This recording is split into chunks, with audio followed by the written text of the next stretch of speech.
And we're back like we never left. Oregon fans, what's going on? How we living? Thank you so much for tuning in to another episode of the Ducks Dish podcast. In case you're new here, I'm your host, Max Torres, publisher and lead editor of Ducks Digest, covering the Oregon Ducks over on Fan Nation, part of the Sports Illustrated network. Excited to have you along. Glad you're here on a Wednesday morning, March 20th, 2024. I'm not rolling solo. I am joined by my guy, Jared Mack of Duck Territory, to talk some Oregon spring football. Jared, I am living vicariously through you today because you are in Eugene. I missed the heck out of it. How are you doing, man? Thanks for being here. We're doing well. Yeah, no, it's been a long time coming for this. Always happy to be on. Thank you for having me. But I'm doing well. It's so funny because I'm surprised it's taken this long for me to bring you on the show because I brought Eric on, I brought Zach Neal on, Jared Denny. So maybe I'm just making my way through the Oregon media Good. team. Yeah, But got to save the Jared, best for last.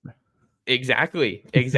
I miss the days when we would hoop in Eugene. So great to see you and excited to see you when I'm up there later on this spring. But just before we get into the show, man, how's everything going with you? How's it being in Eugene, even though we're in this like kind of lull with Oregon football a little bit? Yeah, they kind of teased us before. Last week there's two practices, and then they're out for 2 weeks, and then they're not going to get back until I think it's next Thursday or next Tuesday, maybe next Thursday for sure. It's doing well. Eugene just had like 4 or 5 straight sunny days here in the middle of March. So that was really nice. It's going to be back to kind of rainy this next week, but it's doing well. Baseball starting. Football is obviously just about to get really into gear, and obviously Oregon men's are in the tournament somehow, and so that's just another added chapter to it. Yeah, Dana Altman, man, you just when you think you can count him out, he says, "Hey, not Hmm. so fast." That's been a fun run to watch from the distance here. Things getting started tomorrow in Pittsburgh. I know Matt's out there Hmm. covering for you guys, so we'll see Ducks versus Gamecocks in the round of 64. So we got some mailbag questions that I asked you guys for over on Twitter at mtorresports is where you can find me. Don't know when I'm going to be able to when I'm going to be ready to call it X, but X, formerly known as Twitter. Maybe that's a little start. I don't know how you feel about that, Jared. I'm still when I write something I'll say X because it's proper, but if I'm talking I'll always just say Twitter. Yeah, it's easy enough. And that's still the domain. The domain's still twitter.com. So maybe I It just is, need yeah. to see that transformation there. But we got some mailbag questions that I asked for you guys. So appreciate you guys that asked them over there on my Twitter page. You can always ask questions for future episodes in the comments. I'm trying to be more interactive on YouTube here at Oregon Football Max Torres. But before we get into those questions, Jared, just any big picture thoughts about just where Oregon football is at right now, just kind of setting the stage here for when, like you said, we kind of go pedal to the metal come April. Yeah, I mean, I think this is going to be a fun upcoming season. Obviously, there's the transition to the Big Ten, which will be its own little storyline, or not even little. It'll be its own big storyline and how they line up with all the Midwest schools, the Wisconsins, the Purdue's, and Michigans of the world. But at the same time, I think this is a national title contender. They fell twice last year to Washington, who was the runner-up at the end of the year. One of the better schools in their program's history, one of the better schools in college football history in terms of an offensive perspective. So obviously tough losses because those are the rivals, but it did show that Oregon, they basically manhandled everybody else in their schedule, and except for Tech in the second game of the year. So I think that it's going to be a fun year. I think that Oregon is really talented. They improved in the offseason through recruiting and the transfer portal. So I think that they're a legit Big Ten contender for a title, them and Ohio State.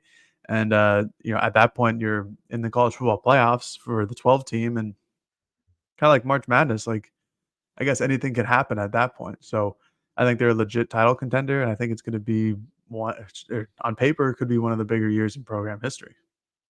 Funny that you mentioned Washington there as the Huskies lose their athletic director Troy Dannon Yeah. on his way to Nebraska, who just lost their athletic director to Texas A&M. So it just keeps turning. But just to give my 2 cents here, Jared, I'm kind of echoing a lot of what you said. It feels like this is a team that can legitimately contend for a national title, especially what you saw last year from Dan Lanning and the Ducks. And you bolstered a lot of your roster, a lot of key positions. You bring in two of the better quarterbacks from the transfer portal and pretty stable from a staff perspective. And I think that's Mhm. obviously a huge key to all of this. So I think that Oregon's ready to compete in the Big Ten, and I'm really excited to see how they can grow because the offense last year, you couldn't really find many knocks, but I think if you wanted to find some knocks on the defense, it was where they came up short against Washington. And Washington's elite offense kind of shows you, all right, the defense hung in there, but they didn't stop them by any means, obviously. But that's kind of where you need to get your defense to a point where you can stop an offense as potent as Washington's, because Right. that was just, it was fun to watch those guys. I mean, I got to see them at the Pac-12 title game, and I didn't think Oregon was, when they came out that flat, I thought it was in for a blowout, but they kind of they came back and they gave them a shot. They did, yeah, and, that was the nice thing about the offense last year. I think it'll be very similar this year, but, you're right, and they needed to improve that in the offseason and getting cornerbacks and other players in the secondary because that was their downfall against Washington those 2 times, and I think they did that, getting Washington's Jabbar Muhammad, now Cam Alexander from UTSA, Brandon Johnson out of Duke, Kobe Savage out of Kansas State, like, those are all, at the cornerback perspective, like, I would in college, at least, I think Jabbar is a better cornerback than Kyrie Jackson, and then, Kobe Savage and Evan Williams are very similar players. Brandon Johnson is a star who, um, like a star safety, who I'm excited to see how he plays. Like, I think those are upgrades overall, and I think that's where they got better significantly over the offseason. And you mentioned earlier, like in the two transfer portal quarterbacks, like I think the offense is going to be similar. It's going to be hard to imagine it being similar to what it was last year, but I think it's still star-studded, and I think it's still going to be one of the better offenses in the country. We'll talk plenty about the offense. Even got a couple questions about Oregon's quarterback room for today's show from the mailbag portion. So, what do you say, Jared? Let's hop into some of those mailbag questions. Our first one comes from Go Ducks 85, and it is a fun question. Question is, what is the road game you are most looking forward to attending in the Big Ten? I'll kick this one over to you first, Jared, because you are the guest on today's show. Oh, well, thank you. Um, there's a lot of good options. I think if I have first overall pick, it's gotta be Michigan, right? You gotta go to Ann Arbor and go to the Big House, one of the more historic stadiums in the country.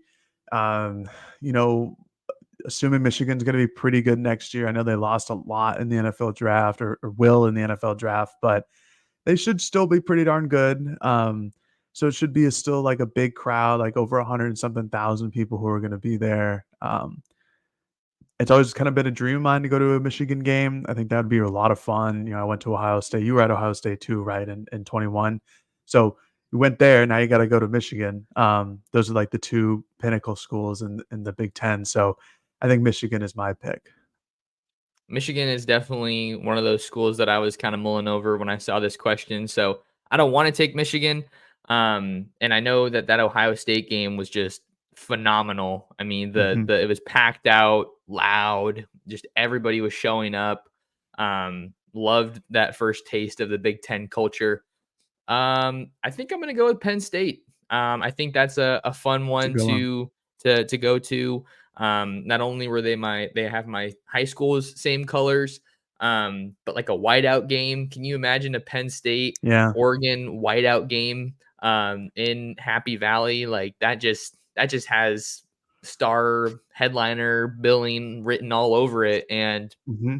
and I think that the Nittany Lions have kind of been, I don't know if I'd say one quarterback away, but it feels like they always have so much promise, Jared, and then Yep. they just can't quite get it out. But they put out top draft picks. Whether you're looking at running backs or receivers, corners, Chop Robinson this year, they're a program that can definitely contend, I think, with the upper echelon in the sport, but they just haven't quite been able to figure it out yet under James Franklin, who is a very solid head coach. Yeah. They just can't, yeah, like you said, they just can't get over that extra hump. It's just, like, right there. They regular season, they compete with Ohio State and Michigan and until they play each other, and then they usually end up losing that game, and that's the only difference in college football between, getting into a conference title game and then potentially the playoffs or getting into a New Year's Six bowl and just being, like, the number 8 or ninth ranked team in the country. Another good pick from you, I was thinking about um, Wisconsin, Mhm. like, at Camp They jump Randall, I around, thought or is yeah, that like someone else? that, I've heard good things about Madison, I've never gone, so if you've gone and, let us know in the comment section below, like, I've never been there, but I've heard really good things about it, I've talked to other people who have either, gone to Wisconsin or from that general area, um, I think that'd be a whole lot of fun, and then there's, a bunch of other places that I've just never gone before that I'd like to hit, like Purdue, something like that. Michigan State, never been to East Lansing, so there's some good options up there. And we've seen a couple of good games between the Ducks and the Spartans. Maybe not so much in recent Yeah. memory. I don't know if you got to go to the Red Box Bowl. I was talking about on my show briefly yesterday, Oh, but no, what a no, no. brutal game that was. I think it Yeah, was a 7-6 final or something. Just like yeah. nobody could score. It was awful. But we'll have no shortage of options for great venues to attend as Oregon makes this move over to the Big Ten in 2024. Next question comes from Kayla, Kala, 84745. Question is, what position group takes the biggest step forward this spring? Will it be enough to make them a dependable unit? I think for this one, Jared, I'm gonna go with a group that was pretty solid last year, but I don't think they were quite good enough for what Oregon wanted to do. I'm gonna say the corners. I think the corners Mhm. are the group that I think you have some answers, like you have some good stability and continuity heading in to the 24 season. Dante Manning's back, Jaleel Florence is back.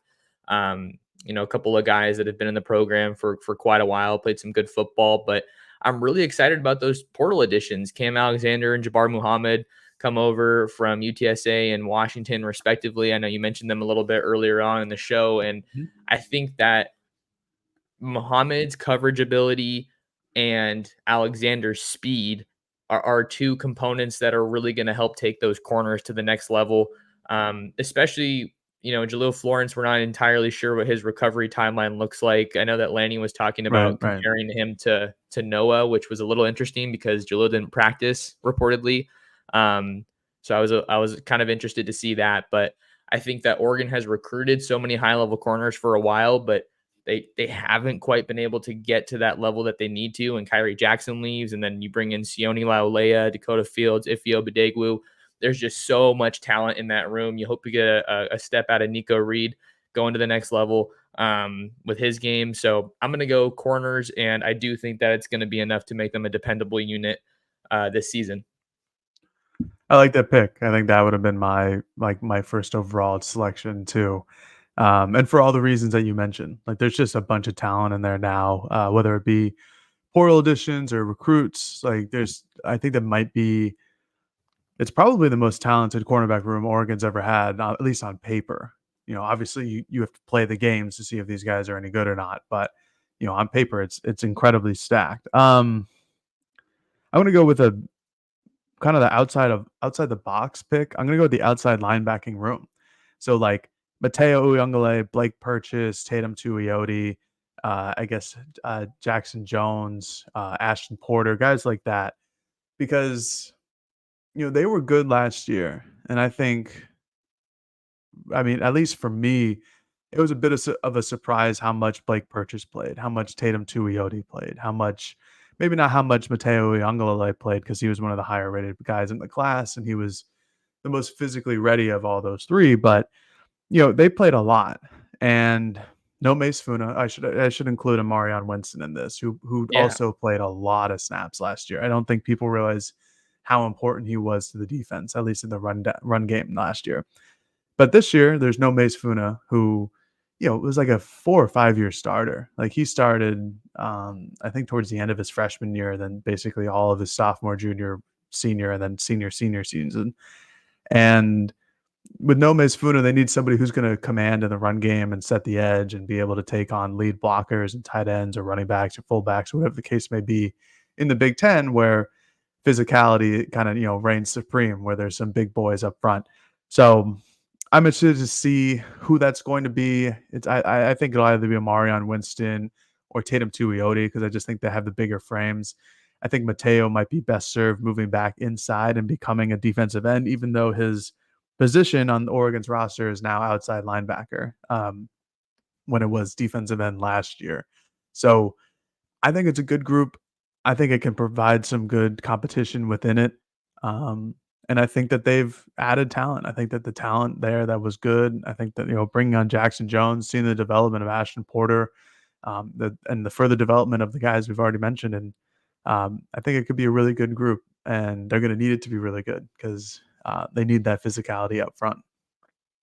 I don't know if you ever thought about this, but I always get a little bit confused or frustrated how it's like outside linebacker, it's edge, it's D end. But Yeah, I think the D ends play further in than the outside linebackers, right? Is that yeah, kind of how you yeah, think about hundred it? percent. Yeah, Okay. like Jordan Birch is a defensive end, and so he'll move outside too, but he's primarily like more. Um, I think it's a four-eyed technique where it's like in between. He lines up in between the guard and the tackle. Mhm. But don't quote me on that. I'm not James Crepea, the Oregonian, when it comes to knowing defensive lineman techniques down there. Yeah, yeah. James does a great job. James does a great job. But I mean, with the outside linebackers and the edges, I think that's an exciting group to look at because you are tasked with the need or the necessity of replacing Mace Funa, who was solid at Oregon, but Hmm. I don't know if you would say much more than that. Like aside from his pick six No, against Washington State, like I just don't think he was like an elite difference maker kind of a guy. But I'm not saying any of that to knock Mace because he was great. Definitely like a dude that helped uphold the culture in that room, veteran guy. But I'm excited to yeah, see good point. who else they can kind of get involved with there. I think I loved your point about Marion Winston. From some of the people I've spoken with around the program, he's someone that's doing a great job. He's pretty young too. He was part of that Yeah, 2022 class, I think, and I think he kind of flies a little bit under the radar.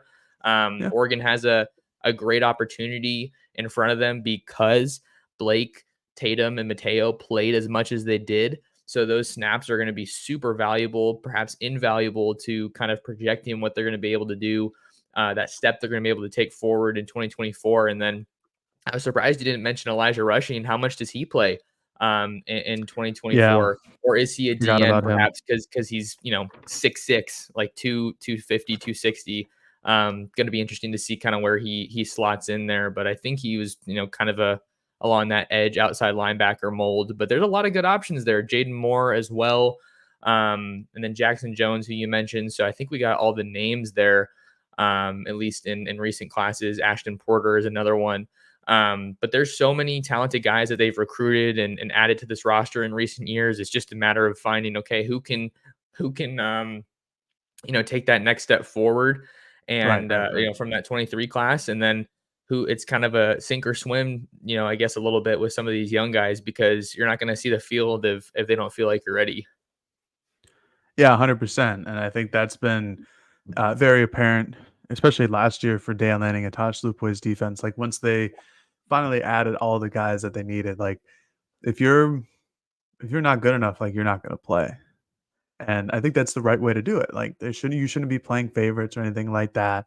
You want to win football games or whatever sport that you want to or that you're playing in. I completely blanked on Elijah Rushing. I forgot that he's like a real athlete. He's so skinny. Like we see him at He practice, looks skinny. and he's a skinny kid, and but I think that'll be fine because he has the frame. Excuse me, like he has the frame that's going to be where he can add like 30 to 40 pounds, and the season doesn't start for another couple months, so he has time to add on weight. I think his best role this year is going to be what Blake Purchase was last year. And I'm not comparing the two. I'm just saying like when it was a third and long, like Oregon would throw Blake Purchase and Mateo Uyunglele on the edges and move Jordan Birch and Brandon Dorlus on the inside. Like 4 dudes who can get after the passer. And I think Elijah Rushing is going to be one of those 4 dudes just because of his talent and his skill set, his length, his size, his versatility, his speed. All of those things translate into being an elite pass rusher. It's like what Kayvon Thibodeau did during his freshman season. And again, like not comparing, but KT before who was it? It was Gus Cumberland. Um, Before he went down with an injury and he started, like KT was just in off the edge on third down. Like he was a guy who was going to get after the quarterback. And eventually his role shifted more than that. So it could certainly do that for rushing as well. But um, I completely blanked on him. I don't know why. I think it's because we've only seen 2 practices and I have no idea what he is going to look like on the field. Fair enough. Fair enough. I think I like your point about just kind of that little specialized maybe third down role because, like I was just saying, like because you have Mateo Tatum and Mhm. Blake who played a decent amount, like you're not in the position where it's like, man, we really need Elijah Rushing to be ready for that Right. that August was it August Exactly. Yeah. 31st game against Idaho. Maybe he's not an every down guy. He's not comfortable necessarily. Like he doesn't know everything about the playbook where you can put him out there that often because he's just so young and new. But throw him out there on third down and say, hey man, just pin your ears back and go. Yep. And just try to out athlete the guy in front of you. Which is gonna be fun. But don't forget, Jared, if you're good enough, you're old enough. I don't know if you've heard that one before. Yeah. Um, Just a few just times. Just I a feel few like I'm times. throwing that in the same vein as, hey, did you know that Tez Johnson is Bo Nix's adopted brother? Right. We're Right. breaking Right. news here on the Ducks Dish podcast, but I think that one's always funny to hear from Dan because the sentiment is totally genuine. It makes sense, but just how little we get to talk to him or hear from him, I think it's Yep. funny how much we hear that. But we keep it light here on the pod. Always. We got a fun one here. This one, how much hair product does Jared use on a daily basis from Michael Black Football? I don't use any. It may be surprising. We talked about this before the podcast, but I'd never. I will occasionally if it's like a nicer event, I'll throw some product in there. But on a day to day occurrence, if you see me in the wild in public, getting a coffee or something, I don't have any product in my hair. It's just this. I don't know how it does it. I think I just have some good genes, and that's it. True definition of I woke up like this. Nah, man. I mean, Yeah. when I was in Eugene, living in Eugene, going to the practices and everything, you'd roll up with some good hair, your glasses, your coffee ready to go. You always got the drip on you. So it's good stuff. But just a lighthearted one to throw in there to sprinkle in here as we continue getting into this bag of mail. I think they say on the cover 3 pod, the big old bag of mail. Yeah, the So big old bag it's of mail. maybe not as big old bag of mail as them because they have a massive show and they do a great job over there on the CBS Sports Network. But Mhm. we continue. We continue. This next question comes from Joel Luff. Do you predict any big position battles in spring camp? I think there might be a few, right? I think the most pressing one probably is along the interior of the D line, and then maybe like a little bit about around the edge rushers, because they're replacing a bit of production there. But I think I think I'd go interior D line or Mhm. maybe RB1. I don't know if you want to tackle that, with Noah Whittington and Jordan James. Noah Whittington's coming back from an injury, but Jordan James was just a beast last year. And he was ready for everything they threw at him. So those are my first two thoughts, but what do you think? Definitely interior D line. I think there's probably like one spot up for grabs, but the backups, what everything else looks like is certainly there. Um, and then I think it's like cornerback too. I think there could be like a real competition there between a healthy Julio Florence, assuming that's what he is by fall. Oh, Cam cornerback too? You said Alexander. corner. Yeah, Sorry. cornerback Okay, too. sorry. I thought I heard quarter. My bad. Okay, cornerback too. So like Oh, who the quarterback too number could two be starting interesting. corner. Yeah, yeah, Okay. yeah. Quarterback could be interesting as well, but I think it should be Dante Moore, but we'll find out eventually. Yeah, no, the second cornerback between. Oh, excuse me, I just knocked my mic. between Cam Alexander, a potential healthy Jaleel Florence, Dante Manning, who's done his time in here at Oregon, a potential surprise in like a Dalen Austin, a Roderick Pleasant, the freshmen that we've gone and mentioned, like Ifeoma Badegwu, Sione Laulea, Dakota Fields, like again, there's a bunch of talent in there. And so who that second starter is going to be could be up in the air, especially if Florence isn't healthy. And even if he is healthy, I still think it's going to be a real competition because Cam Alexander's no slouch. He's a real dude. He played really well at UTSA over the last couple seasons. So I think those are the two biggest ones. And then interior D line, like I think Jamari Caldwell is going to start at defensive tackle. Edge rusher should be, one of the guys that we mentioned, probably Mateo, and then Birch as a DN. So nose tackle, I think it's going to be Amari Washington, and then the backup is another question mark. But there's some question marks on who's going to be behind Jamari Caldwell, and there's a lot of names there to know from last year's class and this year's class, but I don't know. I have no idea who it's going to be. Yeah, I think that those two positions are definitely intriguing if we're at least looking at the defensive side of the ball. I think Keon Ware Hudson is another name that could be in Yeah, the mix yeah, there, along the defensive tackle, but also like similar to what we were talking about with Mace earlier. It's just is his level of production going to be kind of enough for what you're looking to do on this defense in year three with Dan Lanning and Tosh Lapoy? Or can one of these younger guys like an Amari Washington, Michael Gardner, Ben Roberts, even as well as a guy who's done some time in the program. yep, I could have worded that a lot better, but been in the program for a little bit, yeah, done some time. Sounds like I'm talking yeah. about like jail or I know. something, but I felt the he's same way been there when I for a said that minute. about. I said that same words about Dante Manning. I'm like, that doesn't sound great. Yeah, no, not what we're trying to get at here. We're just trying to talk about how they've been around the program for a minute. But yeah, a lot of intriguing names to watch there. I think yeah, just that's one of the biggest question marks right now in spring football. Definitely not the time to call it a weakness just because there's still so much in front of us here as we Right. stand with with only two practices at the 15 down here in the spring. But corner, I think you have to kind of see how does Julio Florence look when he's back fully healthy. Is it what he looked like last year? And I just don't know how severe that injury was necessarily. I know he was seen on crutches at the Oregon State game, so Mhm. significant if you're at least basing it off that. And then I think that the excitement around Cam Alexander. That was one of those additions. People see, oh, UTSA, like that's not necessarily big time football, but I wouldn't be surprised if he made some plays in the spring game or even early next year where you're like, oh, okay, so we should probably trust this staff's eye for talent because almost every guy they've gotten out of the portal has played a very significant role and played some good football for them.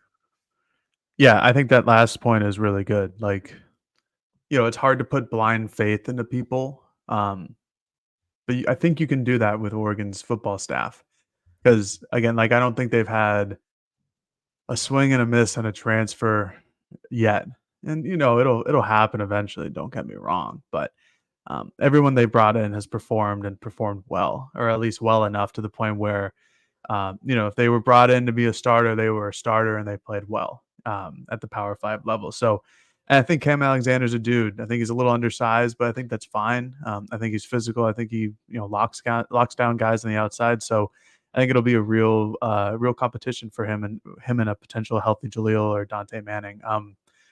I think you talked about RB1. We can get into that. I think that's a fun little conversation. I really like Noah Whittington. I think people kind of forgot how good he was because he was injured last season and because of how good Jordan James was as a backup to Bucky Irving.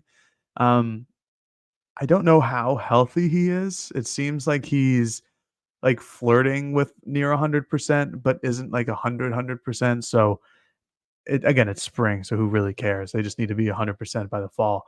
But I think it could be a fun little competition because I think Noah Whittington is a really good pass blocker and catcher out of the backfield. So I think that could give him a leg up over Jordan James. Like I don't know if I've necessarily seen like the potential there with James, but he's a hard runner. He's fun to watch when he hits a hole, and I think James will be the RB number one. but I think it's worth a discussion just a little bit. I liked what you said there about maybe people kind of forget how good Noah Whittington is. Like he's probably going to rip off a run or have some crazy play next year, or even in the spring game, maybe, depending on how healthy he is, right? I mean, all signs kind of indicate that he'll play in the spring game, but I don't want to go out and making assumptions yet because we just don't know what lies ahead. But Noah Whittington's really stinking good, and I don't think we got to see his full potential last year, obviously because he only played 4 games. Put on some really good weight too, and I think it's weight that's not going to hamper him, and it's not going to take away his speed. No, because he is a bit of a smaller back, so it makes sense that he needed to put on that weight. So maybe you forget a little bit about how good Noah Whittington is because of how good Jordan James is. I'm really excited about James. I think that the role that he took on last year after being the short yardage, third down, goal line back, and as a true freshman, I mean, there was virtually no drop off, I would say, after he went down between Bucky and Noah, between Bucky and Jordan. I thought Jordan should have been getting some more carries in that Pac-12 title game, Jared. I don't know how you felt about Yeah. that, but like Bucky just didn't seem Mhm. like himself, and it seemed like Jordan had the hot hand. Um, but those are two super, super talented backs. And then you have to look at how Jay Harris, slots in there. But I think it's probably safe to say that he won't be the true lead back. But I mean, hey, it's March. You never know. No, you don't know, and he's huge, Jay Harris is. He's a big boy. He's significantly different sizes than everybody else in the running back room. Like James and, Whittington and Jaden Lamar are all kind of the same size, kinda like that 5'10", 5'11" max. But James is like or excuse me, um, Jay Harris is like a solid 6'1", 6'2". Like, he's just a big boy, and so it'll be interesting, but, yeah, no, I think again, I think James will be the starter. I think he's just more efficient than Noah Whittington was, but, I looked up their stats a while ago, like, as, like, the full-time backup to Bucky, how Whittington and James, like, how they kinda intermatched, and they put up really similar numbers. I think Whittington had like 40 or 50 more plays in the field, but and had like 40 or 50 more yards than Jordan James did as a full-time backup to Bucky. So I think they're a little more comparable than what people think. But I still think James is just probably has a higher ceiling.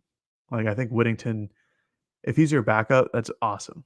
Like that's a really good situation to have. And he'd be fine in a pinch if he's your starter, but I think James just has the higher ceiling. And based off of what we've seen these past 2 years, like maybe it's not even fair to call whoever isn't the lead back a backup just because it kind of has functioned Yeah. as like a 1A, 1B type of deal. I 100%. expect it to be like a three-headed monster type of deal this year. Maybe it's a 1A, 1B, and then two, or maybe it's Mhm. 1A, 1B, 1C. Like who knows? Either way, it's an embarrassment of riches for Carlos Lachlan in that running back room. He has done a phenomenal job since he joined the staff coming over from Western Kentucky. Recently got inked to a 2-year extension. I think I know Zach confirmed that, and Matt Zenitz was also on it over at Yep. 247. But we got two more questions we want to get into, Jared. I know we've kind of gone on the longer side so far, but just wanted to check in that everything's cool on your end. I'm just having a Of ball. course. Yeah. No, let's do it. We got 2 more. Let's get it done. All right, so we got to talk a little bit of quarterback play because how can we talk about Oregon's offense and Oregon football 2024 without it? This next one comes from Sports Takes. Is Dante Moore and Dylan Gabriel competing for the job? Because that's what I'm hearing. And do you think Jurion Dickey will start this year? A little bit of two-parter action there. Yeah, what do you wanna tackle? You wanna split this Let's up or, Yeah, we can split it up a little bit. I mean, let's start with the quarterback talk, and then we can talk about Jurion because I know he was getting a lot of praise over the weekend from Will Stein.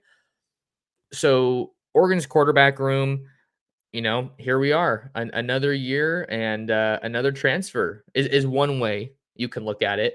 I know maybe mhm. some of the traditional college football fans don't like that, but that's just kind of the reality. A lot of the top teams, most of the top teams, turn to the transfer portal to get their signal callers. But they had 2 straight years of Bo Nix, and now they get one more with Dylan Gabriel, or 1 year with Dylan Gabriel. Excited to see a lefty in this offense. I think that's kind of just a small note.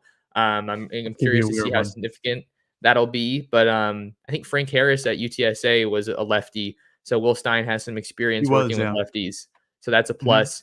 I mean, I don't think that Dylan Gabriel goes to Oregon for his final season if he's not pretty confident that he's going to win that starting job. So, I mean, I'm not necessarily going to hand it to him because I know Dante is a really talented player and a hard worker and is really just buying into every aspect of the process based on what Stein had to say over the weekend. But so, I mean, I don't really think that they're battling, um, but you're not going to expect any coaching staff to say in March, oh yeah, this guy's our starting quarterback, especially if it's not a guy that's returning. I mean, I guess a year ago you could have said that for Knicks, but I don't really envision that there's going to be much of a legitimate battle, if I'm being completely honest. Yeah, no, I agree. I think this is Dylan Gabriel's to lose, and if he does lose it and Dante Moore is just a better quarterback, like, good for him, but I don't think it's gonna happen, and that's okay because, Dylan Gabriel is he's a sixth-year senior. He's thrown for almost 15,000 yards in his college career. Like, he is the definition of the word college veteran, and I think that's great. I think that's what Oregon needs. I think their system is reliant on their quarterback being smart in the pocket and making the correct reads because there is always going to be an open receiver in this offense, and that's why Bo Nix's completion percentage is the NCAA record is because there's always a safety valve. You can read the defense, and if somebody's blocked off here and your second read is blocked off, like your third or fourth read, one of those guys is going to be open.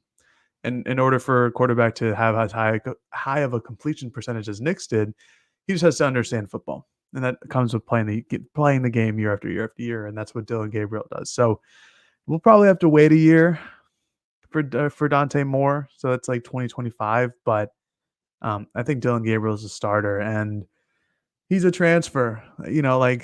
So what? Three of the four Heisman finalists this past season were transfers: Jane Daniels, Bo Nix, and Michael Penix. Like, this is it. This is how it goes, and um, that's the position you want your best player at, obviously. And sometimes those are in the portal rather than homegrown. Like, it's okay to it's okay for Austin Novosad to not get the starting position. Like, he might get it eventually, but we can't you can't just give it to him because he's the homegrown kid.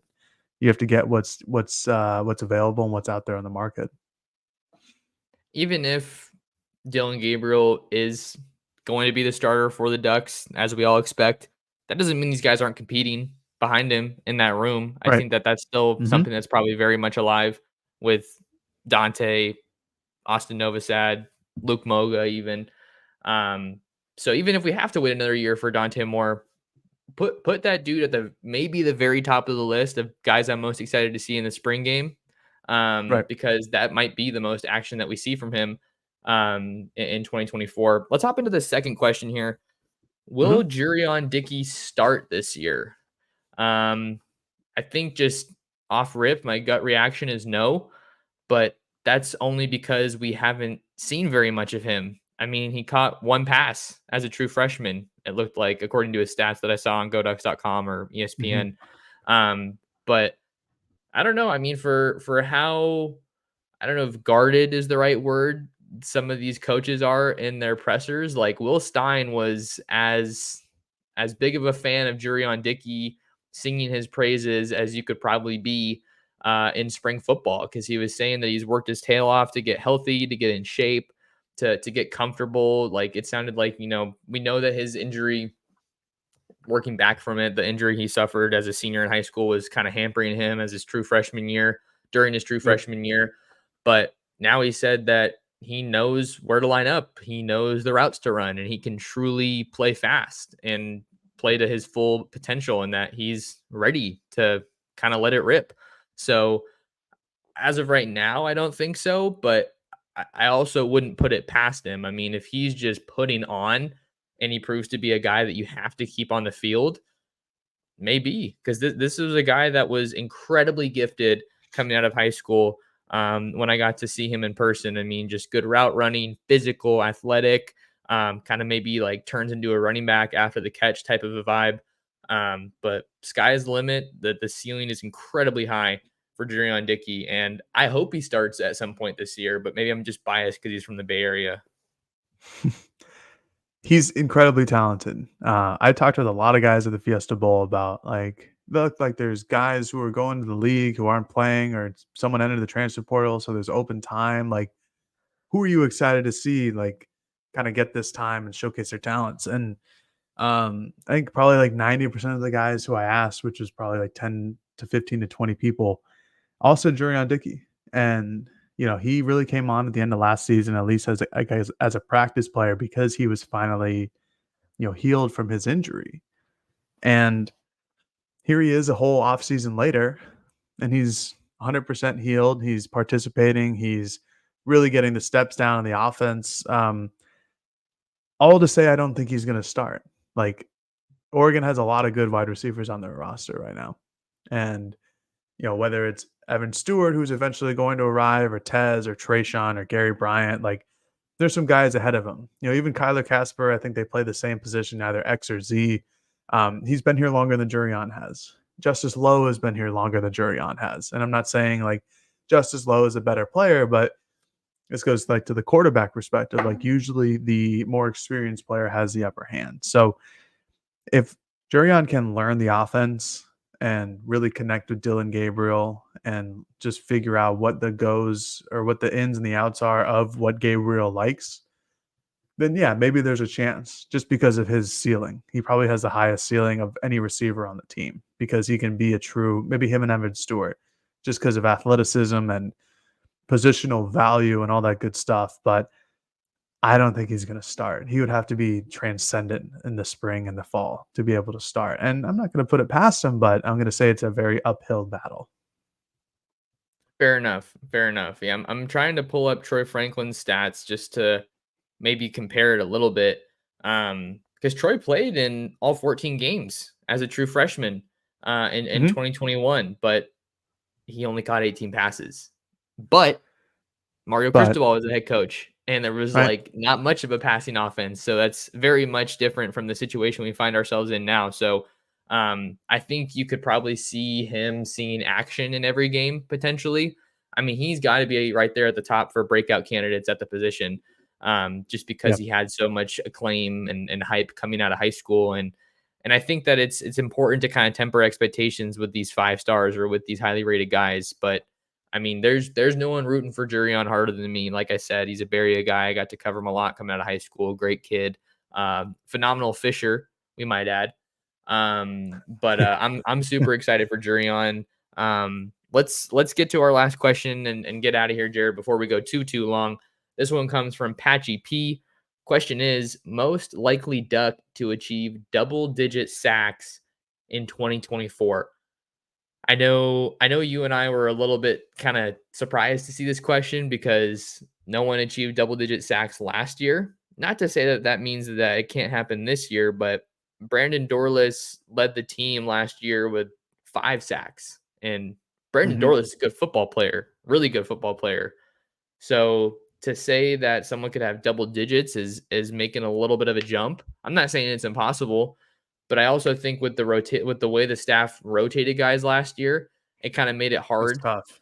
Yeah. to put up those kind of numbers. And I think if you have guys that you're capable of rotating and keeping guys like that fresh, maybe you don't need a double digit sack artist on your team. So it's going to be tough, but maybe we adjust the question a bit, Jared, like we were talking about, and go like who's going to lead the team in sacks next year. Yeah, if so I did some research. DeForest Buckner was the last player in 2015 to get 10 or more Wow, sacks, and he had 10 and a 10 years half. almost.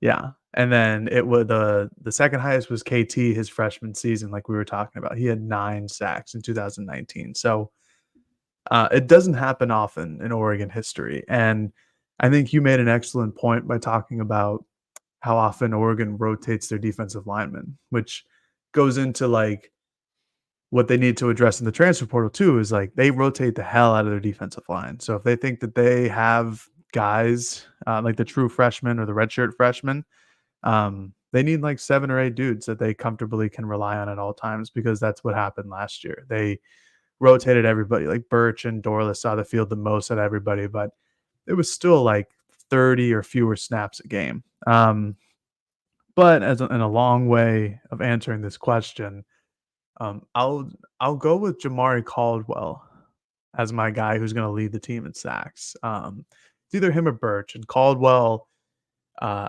didn't lead Houston last year in sacks, but had 6.5 from the interior spot. So that's pretty good by my standards. And 6.5 would have led Oregon this year, like we talked about. And because of how often they rotate, I don't know if there's going to be somebody who is like a 7.5, 8.5 sack guy. Maybe it is Birch. Maybe he's, or maybe it's Mateo Uyunglele. I don't know, but give me Jamari Caldwell. I like the Caldwell answer. I mean, having a guy come from the interior that's able to generate that type of pass rush, it's just you don't find a lot of teams that can necessarily do that. Or you go against quarterbacks that get the ball out quickly, so it's just the Hmm. opportunity isn't there. So Caldwell is a good pick. I think Birch is a really good pick. I loved what we saw from him. I wrote the other day that it just felt like the staff was able to get a little bit more out of him, or kind of get him to that next gear that we didn't Yep. quite see at South Carolina. But because Birch is such a easy answer, if you will, I'm going to go a little bit outside the box, and maybe this is a stock up pick. Give me Tatum Tuioti. Oh, He had a he had he okay. had a I like pair. that.